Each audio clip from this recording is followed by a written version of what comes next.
Testing, testing. Goodness me, how do I work this thing? There we go. It really ought to make these easier for people to use, especially unintelligent life forms such as myself. Sure hope that I can actually send this message to them after I'm done recording it. Alright, looks like everything is working. Yep. Lights going. Well, it's been a long time, friend. You haven't forgotten me already, have you?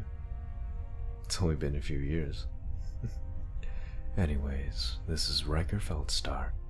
I probably look a bit different than the last time we were together on Proxima Centauri 5. It's been far too long since I've seen you, friend. And I'm sorry that we aren't in person at the moment, but I promise you, I'm working my best to change that. But I'll get back to that later. So let's see here. Goodness, there's so much to discuss since we haven't spoken in so long. Where to even begin?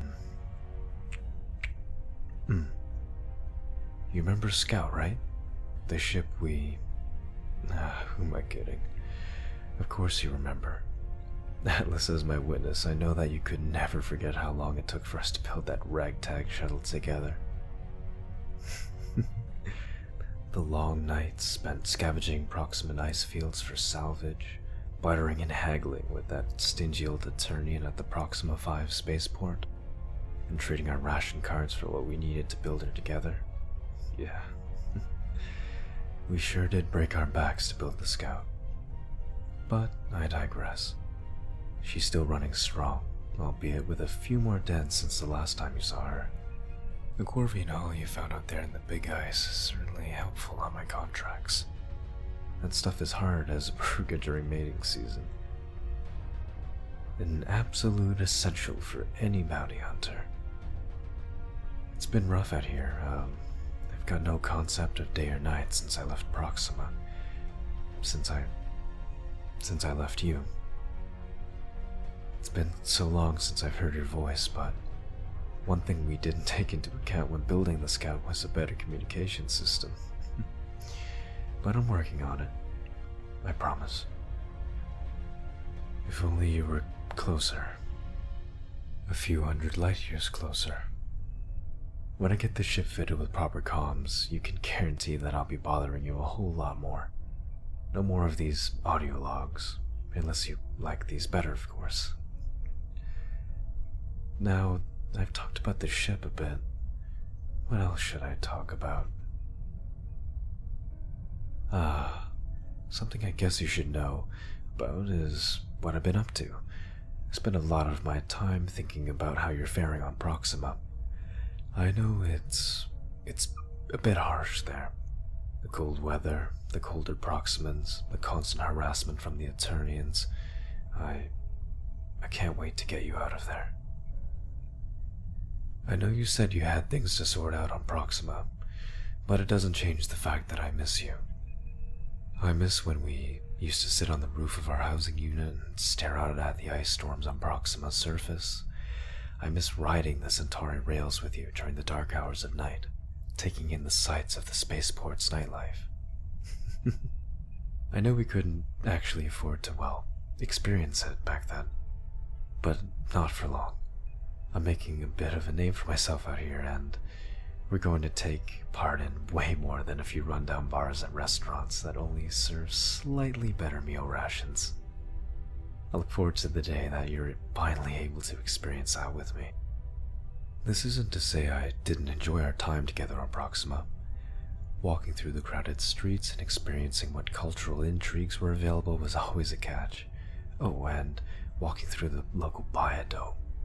The one we could get into through the O2 vents and experience what it'd be like if Proxima wasn't, a giant ball of ice and wind. I remember the avian creatures that were brought in from Terra. Such strange creatures. We've spent hours fascinating over them. Oh, and the Calvasian shows we used to watch at the entertainment hub. Goodness, it was always so crowded. But whenever we went, I don't know how, but we always managed to finagle ourselves some good seats. And the walks through the shipyards, Atlas above how long we spent walking through those enormous halls of Admiridium. We used to spend hours on end just watching the Proximan fleets repairing and building their vessels, test firing their engines, feeling the heat and listening to the sounds of the crew cajoling each other for whatever reason. The smell of hydronian fuel, the energy we felt whenever we got the chance to see a crew celebrate completing a ship, even if it was for the Eternian Empire more often than not. It was always such a thrill to see everyone smiling after so much time and hard work had been put into creating something so beautiful. And that one time, an Eternian had docked at the port and thought you were a shipyard commander. God, the amount of hassle you and I caused for that Eternian. You sure did give them the runaround, questioning them as if they were some Kirdali criminal, and then just leaving with me once you'd set them off to the waste disposal plant, telling them it was our headquarters. Those were the days. As little as there was to do on Proxima, it was always a pleasure to have you at my side and just be with you, you know? We always stuck side by side no matter what. And after all these years apart, we're still here for each other. Always will be. But I think one of my favorite moments with you, on Proxima at least, still has to be... Yes.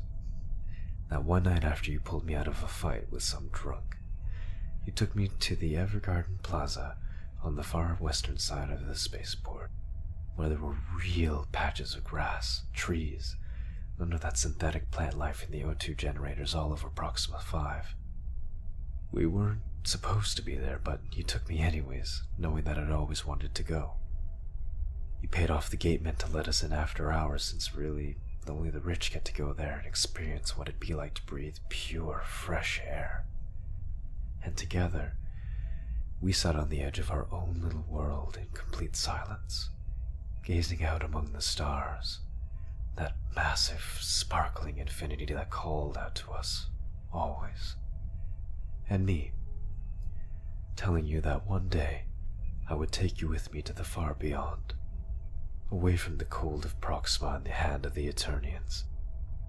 And I remember you sitting there, speechless, quiet as usual, but just smiling to yourself with that wonder in your eyes. A moment I will never forget. But I don't mind. I never have. Not since the day we met. In a place where everything is so loud and busy, you're always my breath of fresh air after getting off the shuttle from Proxima's water mining operations. Always smiling no matter how tired you were from your work, too. I've always appreciated that about you. So giving, so, well, perfect. Despite what we've both been through, we've always made our way. And, well, being honest, for the first few months after I left Proxima, I didn't even know what to do with myself without your guidance. You've always been the smart one. But I'm sure I'm boring you with retelling the past as I have so many times before. What should I talk about now? Whenever I'm not on contract, I'm often repairing old Scout here. She's been through so much for me.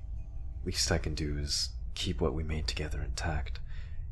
It reminds me of you, that little smile you gave me every time I gave you a compliment, the look of satisfaction every time we got another part of her complete. One step closer to the stars.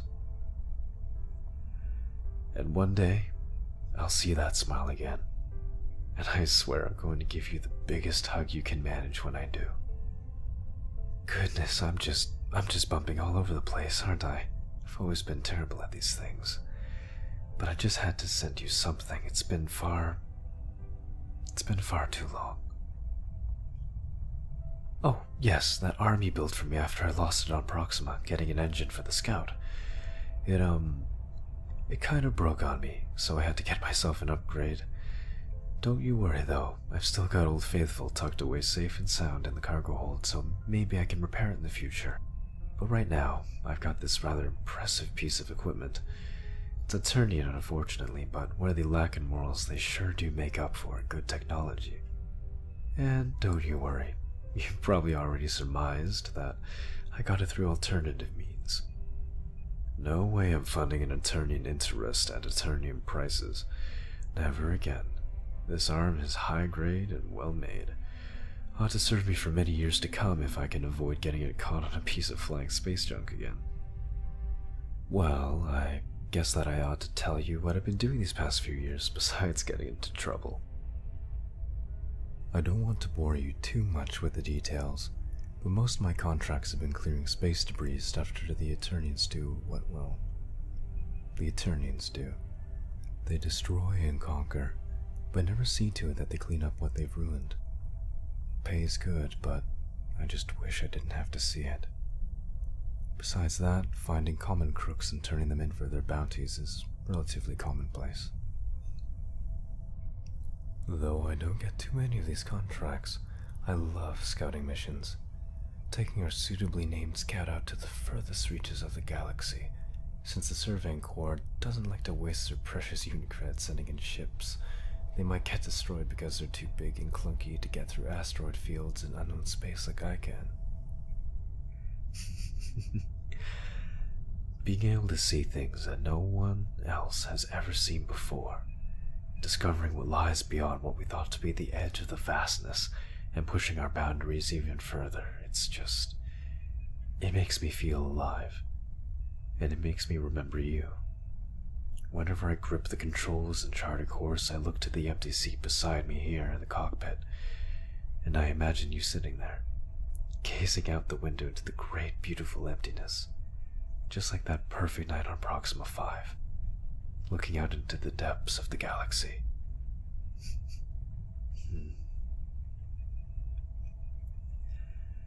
One day, I'll return to you, and I'll bring you with me so we can be together again, so we can live free just like we've always planned. If you've sorted out whatever you needed to on Proxima, it's no rush, of course. I'm just sitting here in my quarters smiling like a fool, thinking about you with me, experiencing the freedom you've given me. You've allowed me to fly, and I'm forever in your debt. Not that you'd make me pay for anything, you silly thing. Like whenever we'd finish work at the same time and I'd wait for you at the interport, and I wanted to take you out for a bite, you'd always insist on paying me, saying it was payment for my patience and that I didn't have to pay. Sure, you got me a few times, but that doesn't mean I still managed to slip you a few Unicreds here and there, much to your dismay and a very, very quick bonk on the top of my head. But it was worth it. You were worth it. Always will be. I'm getting sentimental again. My apologies. I guess I could tell you about my latest contract on Arakara. First and foremost, let me tell you, that place is hot. I could barely stand the heat in my armor, and their sun is just terribly close. I'm surprised that anything could live there at all. It's either a torrential downpour if you go south enough, or a complete desert if you go anywhere else. There's really no in-between. You'd hate it there. That and the Arakarans are rather in your face about everything. Not even just when they're being unpleasant, they don't have much concept of what personal space is. Felt like my employer was about to eat me, but they were just saying hi, apparently.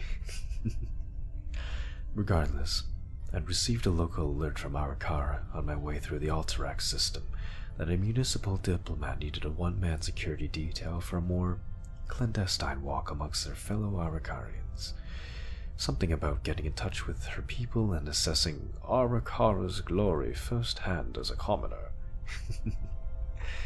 You know how the Arakarians are with their massive, beautifully crafted buildings and resource-rich planets. Quite the attractive prospect for pirates and Eternians alike. I could definitely see why the diplomat wanted some decent protection, though with how they acted I wouldn't be surprised at all if it was one of their associates that had insisted they had someone keeping them on a tight leash. They had absolutely no street smarts, walking into every market stall they saw in search of the finest spices that Arakara had to offer, buying trinkets and baubles, such as ornately fashioned bormite bangles and elaborately woven scarves in the most eye-catching colors possible. They certainly were an excitable individual, very hard to keep track of and even harder to get to the destination at the embassy. Even though we planned on leaving bright and early in the morning, the diplomat just had to have her regal bath and had me accompany her to a proper Arakarian sunrise meal. Far too spicy for my tastes. I might as well have been eating live coals. But I digress. We ended up leaving around noon.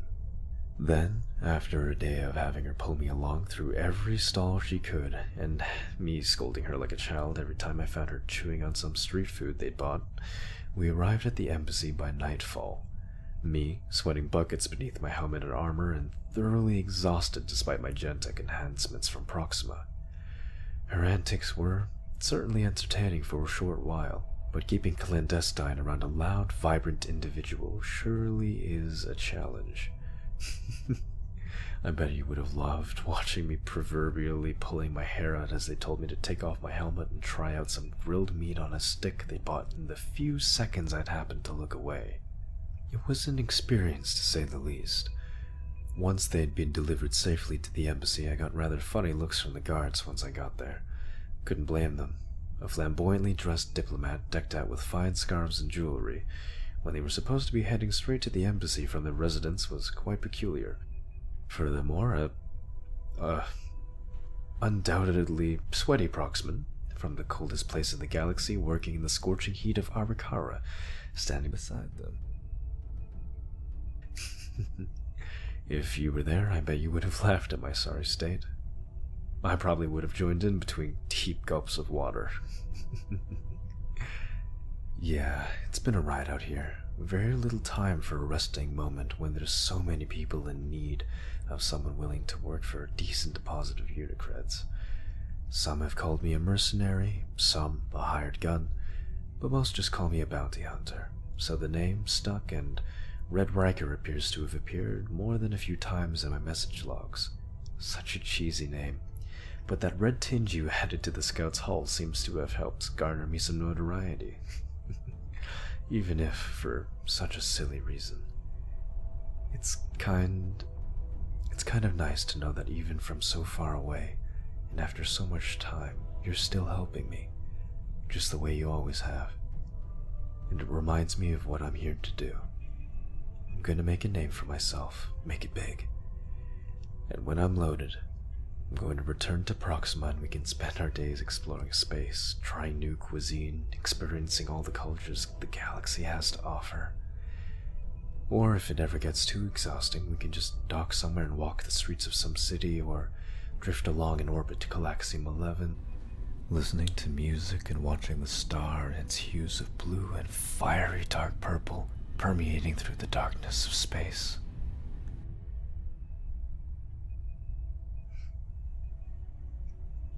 As long as it's with you, I think I'd be down for anything.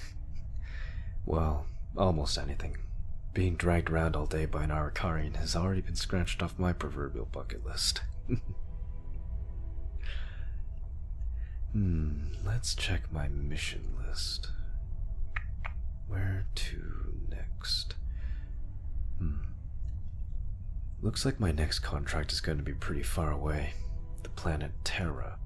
Supposedly there's some piece of salvage that was lost in that area, and there's a Hugak paying a pretty fair price to get it back in their possession, so looks like that's where I'm heading next. I'm running pretty low on fuel, but I think I should be able to make it there and back if I get lucky enough with the warp station. If worst comes to worst, I can just sit tight on Terra for a while my resources and fuel regenerate. Well, would you look at that? Opportunity calls. There's a holdup at the warp station not too far from here. Might be able to sneak on through without having to wait in queue or pay that steep fee. I'll get in touch with you again. Soon. I really can't wait to get my comms up and running so we can hear each other's voices again. I'll I'll send as many of these as I can until the day I get a transponder. I promise. Hang in there, alright? I haven't forgotten about you.